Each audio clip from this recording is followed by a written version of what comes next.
The deadliest winter in memory had frozen Silver Creek into a graveyard of ice. A storm, unlike any other, was descending from the mountain peaks, carrying a cold that killed men standing still. Neighbors burned their last chairs and still shivered under thin quilts, their breath white ghosts in the dark. But the Reeves cabin held a secret, a warm, tangerine glow that refused to die. How can so few coals make this much heat? 18 months earlier, Michael Reeves had returned from the East gaunt and half-frozen, with nothing but a worn journal and an impossible idea. In the eastern lands, they gather around a low table with a fire underneath. A quilt holds the warmth close. So we're to sit on the floor like beggars, wrapped in a blanket, and call it heat? It's warm. Michael, what have you done? Heat the people, not the room. The memory of those eastern winters never left Michael Reeves. He had seen families survive mountain passes on a few coals, huddled under heavy quilts, their breath mingling in a pocket of shared heat. Father, show me again the sketch. I want to understand the little brazier. It's simple iron. The coals sit inside. The quilt traps the warmth and let our bodies do the rest. I never thought I'd be grateful to sit on the floor. But this, it's different. When the first true cold descended that autumn, the Reeves cabin was already a fortress of sideways heat. The neighbors fed their stoves constantly, yet the cold still crept in. Look at that, a blanket draped over a table. Reeves thinks he's some kind of Eastern prince now. By the time the first snow fell, the name had spread. The blanket table. A foreign laziness, unfit for honest mountain folk. They don't understand. They're burning whole trees and still freezing. Pay them no mind. The cold will teach what words cannot. But words can cut deeper than a winter wind. And the town was not yet ready to listen. Despite the whispers and pointed stares, the Reeves home grew warmer each night. The kotatsu's tangerine glow became a quiet rebellion against the coming freeze. The coals barely glow. Yet under here, the heat is drowning. How is this possible? Mother, feel this. The air under here is thick with warmth. It's like a small sun trapped in fabric. I know. My hands haven't cracked all week. I'd forgotten what warm fingers felt like. Outside, Kenneth Marsh stood with a cluster of neighbors, his voice a sharp blade against the cold. They sit under a blanket like children hiding from the dark. That's not heat, that's just giving up. The men laughed, but their laughter was brittle. Already, their own woodpiles were shrinking faster than the frost could form. They don't see it. They burn half a tree just to warm the cracks in the walls. The colder it gets, the more they'll hate what they don't understand. Steel yourself, Emily. And the cold was deepening, a prelude to a winter no one had bargained for. A winter that would test every wall, every fire, every faith. At market, the Reeves found themselves treated like strangers. Merchants counted change slower, and neighbors turned their backs as if the family carried frost. Michael Reeves walks in with his hands full of nothing but a little sack. Guess his blanket table runs on wishes now. He doesn't know. That little sack of coal will outlast his whole woodpile. The market isn't worth the walk. Let them hoard their shadows. I'll keep my warmth. A handful of coals every 2 days. At this rate, we'll have enough to last until spring, when others are burning furniture. But the social cold was sharper than any draft. Emily watched her father's shoulders stiffen each time. A door closed before he could enter. Father, why do they hate it so much? We're surviving, and they're not. Isn't that proof enough? Proof for them requires a fire they can see. Our fire hides under a quilt. That makes them afraid. That night, the wind shifted direction, carrying the scent of deep snow and something colder behind it. Winter was not yet done sharpening its teeth. Winter hasn't even begun to show its worst. We'll need more than warmth soon. We'll need endurance. The storm crashed into Silver Creek like a wall of ice. Within an hour, the streets vanished under white. The wood's going fast, but we can't let the fire die. Keep feeding it, Martha. At the Reeves, The kotatsu glowed steady, the family wrapped in a silence that was not cold. A few coals. I'll time them. Then we'll see what's real. The heat isn't from the coals, it's from us. The quilt holds it and we share it. 8 hours later, the coals had barely dimmed. The quilt held the pocket of heat like a closed fist. Kenneth's family is freezing while burning a log every hour. They're heating the whole room for nothing. I have to tell someone, but who would listen? The storm howled, but inside Emily, a quiet clarity settled. The secret wasn't the fire, it was the walls of the quilt. You've figured it out, haven't you? It's not about the fire. It's about holding the warmth that's already here. Father, I timed it. 1 set of coals lasts through the night. We're not heating the room, we're heating us. The town isn't ready to hear that. To them, heat must come from a roaring fire. At the marsh house, the woodpile had become a countdown, the logs shrinking daily. It's just a cold. It'll break once the storm does. Keep the children bundled. Reckon old Michael Reeves will be frozen solid by morning, wrapped in his tablecloth. But the laughter didn't reach his eyes.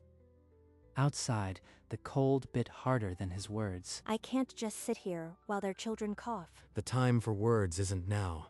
The cold will make its own argument. But Emily had already started counting the neighbors' chimneys and the thin smoke above them. I'll buy more wood tomorrow.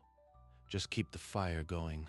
A blizzard warning swept through Silver Creek, and the town emptied the general store of every last stick of wood. 1 sack, a few handfuls a day. That's all we need. And what of the families without? Can we spare anything? From the window, Emily saw neighbors dragging snow-soaked logs toward chimneys already weak with thin smoke. Mrs. Marsh was at the apothecary buying camphor for a child's fever. I saw her. I know what would save them, and I am told to keep silent. Silence keeps us safe. The town would turn on us if we said the wrong thing. Safe from what? Their cold looks can't freeze me. Sometimes the right thing isn't the smart thing, Emily. Your father knows that. That night, the temperature plunged further, and the wind carried the sound of distant coughing from houses gone quiet.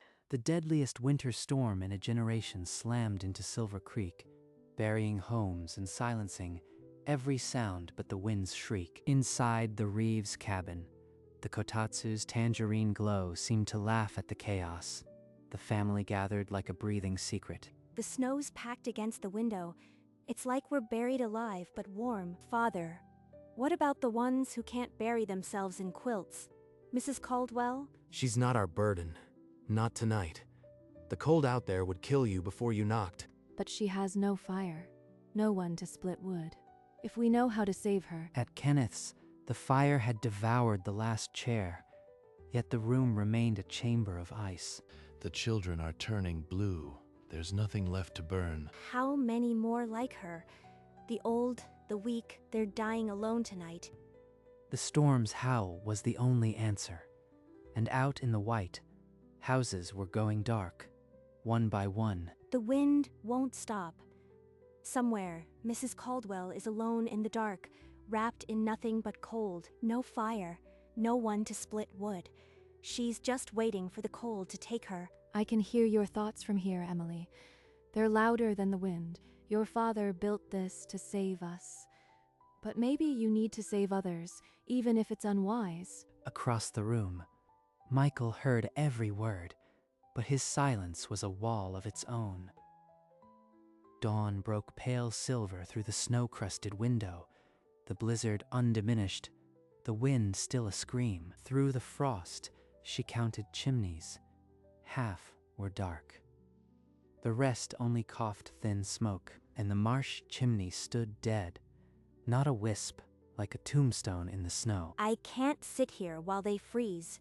I am going. Then at least take the quilt. Kenneth Marsh had left his frozen house and pushed into the whiteout, the Reeves cabin, a distant smudge of tangerine light. A fist pounded on the door with the last strength of a man who had nothing left to burn.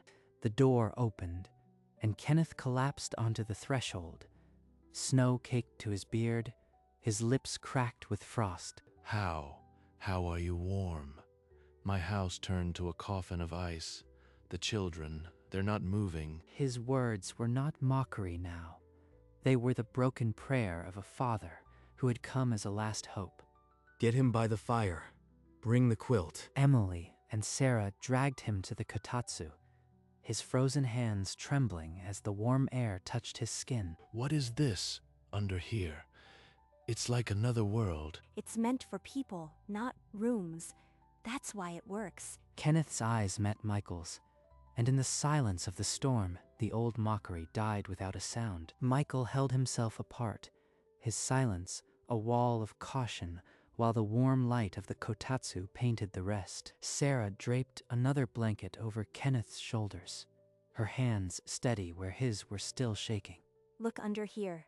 Just a handful of coals and a tiny brazier, but the quilt holds every bit of heat, and our bodies share it. Kenneth's eyes fixed on the glowing coals, and the impossible truth flooded through him like a thaw. All this time we burned logs like fools. Can it save my children? It can, but the town will call it magic or madness until they themselves sit under it. Kenneth's jaw tightened, the weight of his pride grinding against the weight of his dying family. I can build one for you right now. We have spare wood and old quilts. Your family doesn't have to suffer another hour. The offer hung in the air, like the heat under the quilt.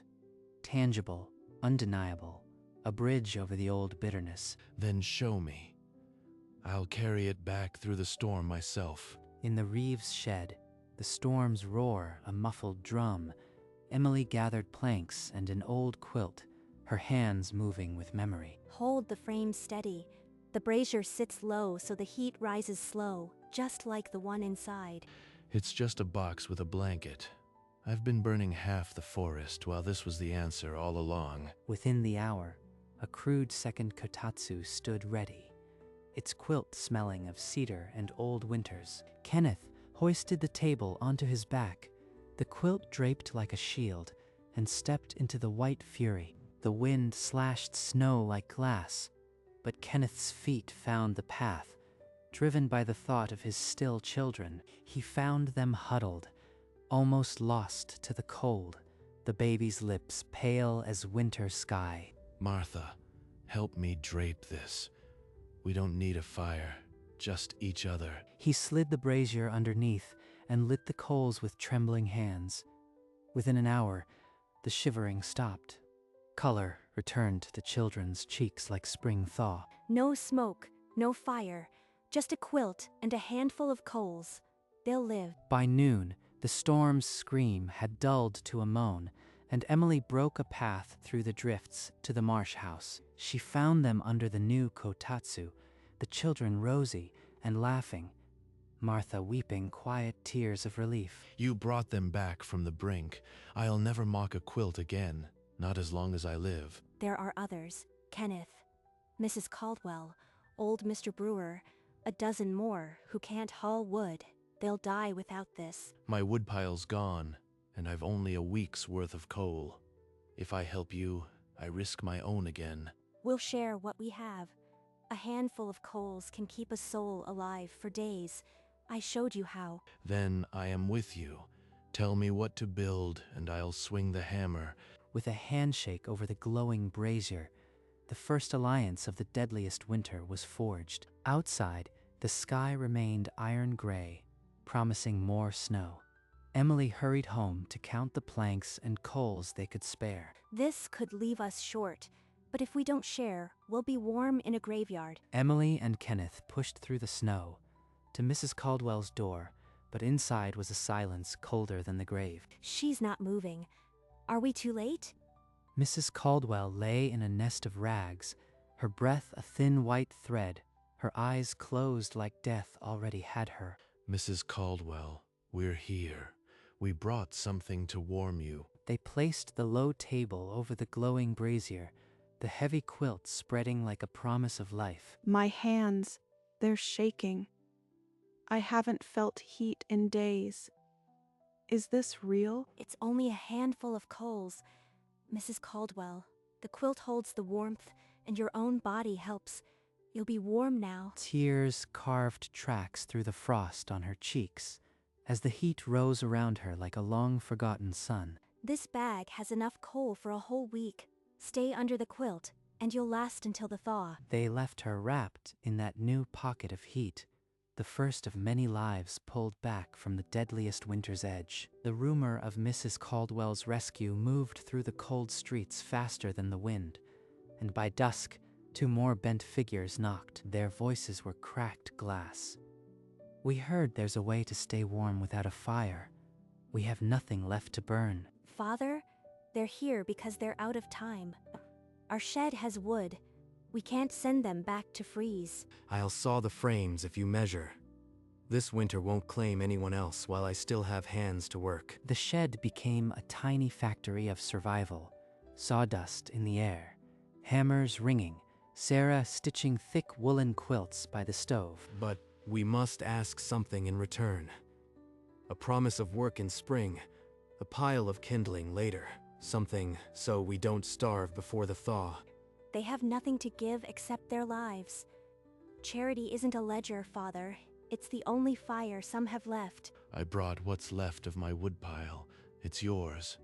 If we're building, use every last splinter. They worked through the night, the stack of finished tables growing while the pile of coal and wood shrank to a dangerous handful. We're spending everything, but every table is a heartbeat that won't stop. By noon, the shed drew a crowd, families who once mocked, now hungry for the secret. You don't need fine wood, a low frame, a thick quilt, a small brazier, that's all.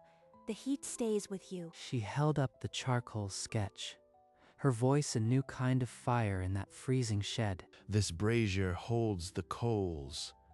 I once called it witchcraft. Now it's the only warmth worth having. Look at him.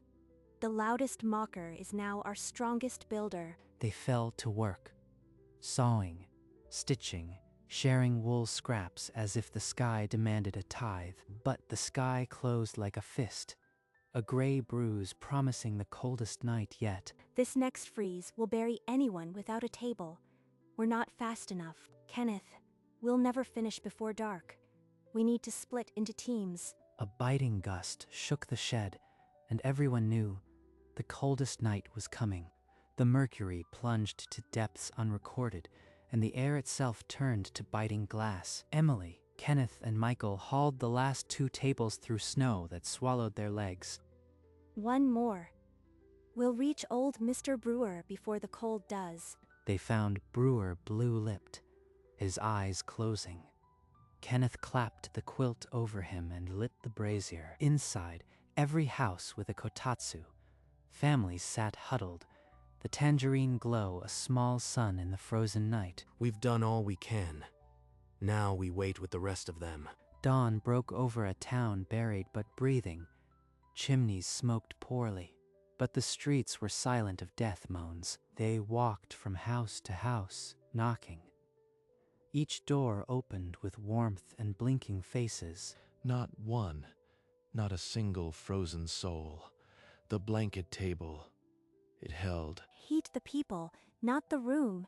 It wasn't a secret. It was a covenant. The deadliest winter was breaking, and Silver Creek gathered in the snow-packed square, not with scorn, but with something else entirely. I called it a blanket table and a foreign laziness, but last night it saved my children when I had nothing left to burn. His voice cracked, but he stood taller than at any time in the bitter months before. A young mother stepped forward, her child wrapped warm in her arms.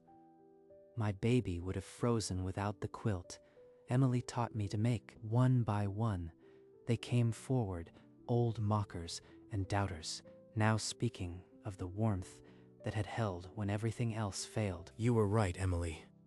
The cold taught them what my words never could. Some have called it the warmth of the East, but that's not what it is. It's just heating people first. That's all it ever was. The crowd fell silent, then broke into nods, their breath no longer ghosts of fear. We'll make sure every house has one before the next freeze. That's a promise. As the drifts melted back, the kotatsu became a fixture, each home learning to heat bodies instead of empty air. Pull the thread tight, Elsie. A close weave keeps the heat from slipping away. Michael watched from the shed doorway, sawdust on his sleeves, and saw not just his daughter, but the future he'd never dared to imagine. I had this when I was young. It kept me company through many winters. Now it belongs with you. I'll keep it on our table, so every time we sit, we remember who we're warming. She's no longer my little girl. She's the town's firekeeper. The little bird sat at the table's edge, a wooden sentinel over the gentle glow that had become the town's truest hearth. The cheapest warmth in town had become its greatest treasure, and no one mocked the quilt any longer. I once thought I brought this secret to save our family, but you used it to save a town. Heat the people, not the room.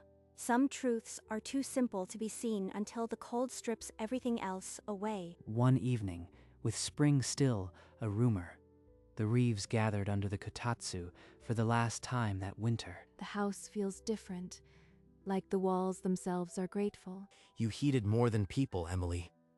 You heated hearts that had frozen long before the first snow. We just showed them what you brought home. The rest they did themselves. Outside, the last snow of the deadliest winter fell softly, no longer a threat, but a lace curtain over a town reborn. I almost kept it hidden. If you hadn't gone out that night, You would have found another way. You always did. The deadliest winter had passed, not because the cold relented, but because a father's journey and a daughter's courage had rewritten the meaning of warmth. The little carved bird watched over them, a sentinel of the simple truth that had saved a town. heat the people, not the room. From now on, that's how we'll live. A brief cold snap returned to Silver Creek, but the town no longer feared it. Emily walked the snow-dusted street, and in every window she passed, a tangerine glow answered. At Mrs. Caldwell's, the old woman sat knitting under her quilt table, a blanket of yarn pooling at her feet. I am making socks for the new baby at the Marsh House. The little ones should be warm, too. This is what we built. Not just tables, a town that can't be frozen anymore. She stopped at the town's edge, the white expanse stretching toward the mountains, the wind cold but harmless. Father crossed mountains to bring this secret home. Now it will outlast all of us. The cold would come again, and the snow would fall.